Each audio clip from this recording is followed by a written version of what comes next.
Мен бірге болғаныма өте қуаныштымын. Өйткені сіздер өте ұйымшыл сыныпсыз. Мен бүгін бірге болғанына қуаныштымын.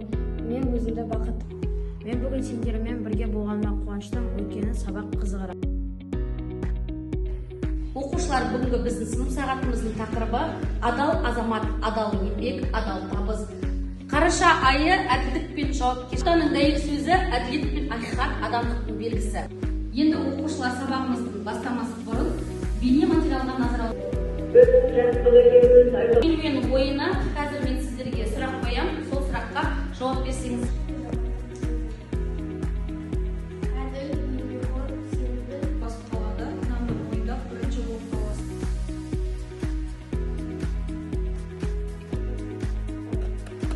Сен мен неге айтқанды тыңдамайсың, бәрін өзің істегің келеді.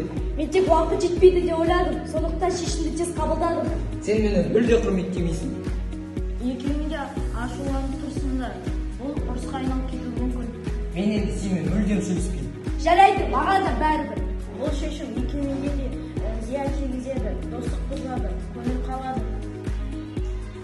Мен ашуланып кеттім, бірақ сенің неге олай еткеніңді естігім келеді. Мен десе пікіріңді ескеруім керек еді. Кешір. Керемет, енді екеуің бірігіп жаңа шешім шығарып көріңдер. Адалдық әрдайым пайда келеді. Иә, адалдық әрдайым пайда келеді. Себебі адал адамға Адал азамат дегеніміз әділ шешім қабылдай білетін адам еді. Қиын кезеңдегі достық, жанжалдан досыңызға қалай қауіпсіз көмектесуге болады? үлкендерді шақыру, әрбір шешімді қабылдау. Нағыз дос қандай болу керек? Әрқашан қасында. Әр уақытта көмек беру. Қиын жағдайда досыңызға қолдау білдірудің бір тәсілі.